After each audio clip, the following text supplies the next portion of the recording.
నమో శ్రీనివాసాయ నమః, నమో వెంకటేశాయ నమః. అందరికీ నమస్కారం అండి. ప్రతిరోజు రాశి ఫలితాలు తెలుసుకోవడానికి ఇంకా మన ఛానల్ సబ్స్క్రైబ్ చేసుకోకపోతే ప్లీజ్ సబ్స్క్రైబ్ చేసుకోండి. లైక్ చేసి మీ పూర్తి సపోర్ట్ మన శ్రీనివాస ఛానల్ కి ఇవ్వండి. ఈ వారం రాశి ఫలితాలలో గోచార్య రీత్యా వృషభ రాశి వారు ఎటువంటి శుభాశుభ ఫలితాలను పొందుతారో తెలుసుకోవడానికి ఈ మన వీడియోని ఎక్కడా స్కిప్ చేయకుండా చివరి వరకు చూడండి. మంచి ఆహ్లాదకరమైన సమయాన్ని గడపడానికి ప్రయత్నించండి. ఫైనాన్స్ కంపెనీల వారు లక్ష్యాన్ని సాధిస్తారు.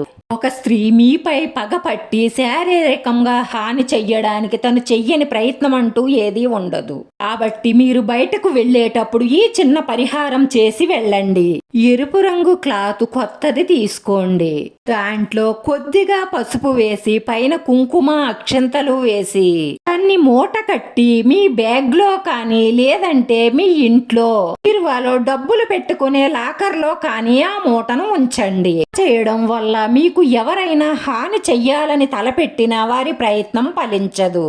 అలాగే ధనలాభం మీకన్నిటిలోనూ విజయాలు లభిస్తాయి. మీకున్నటువంటి సమస్యలన్నీ కూడా దూరమైపోతాయి. అఖండ యోగం మీ సొంతం అవుతుంది.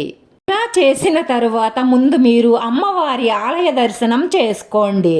కుటుంబ సభ్యుల పూర్తి సహాయ సహకారాలు అందుతాయి. మీరు చేసే ముఖ్యమైన ప్రయత్నాలు ఊపందుకుంటాయి. ఆదాయ వ్యయాలు పెరుగుతాయి. ఆర్థిక ప్రయోజనాల విషయంలో రాణిస్తారు. పరిశ్రమలో మరియు వాణిజ్యంలో పెద్ద ప్రయత్నాలు చేస్తారు.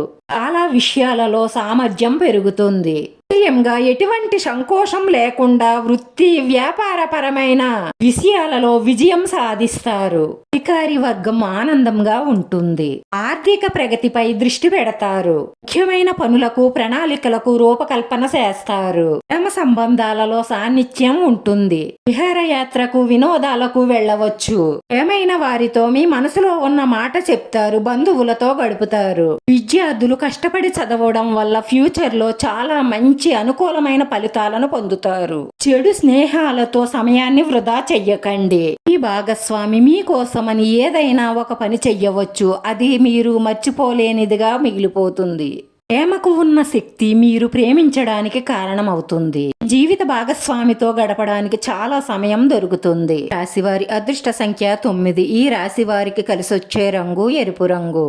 ఈ రాశివారు పరిహారంలో శనివారం కానీ సోమవారం కానీ శివాలయానికి వెళ్లి ఆ పరమేశ్వరుణ్ణి దర్శించుకోవడం వల్ల ఈ కోరికలన్నీ నెరవేరి మానసిక ప్రశాంతత లభిస్తుంది. వీడియో నచ్చితే లైక్ చేయండి. మీ లైక్ మాకు ఎంతో విలువైంది. మీరు లైక్ చేయడం వల్ల ఈ వీడియో కొంతమందికి చేరుతుంది. నా శ్రీనివాస ఛానల్ ఆదరించండి. అందరికీ ధన్యవాదాలండి. నమో వెంకటేశాయ నమః.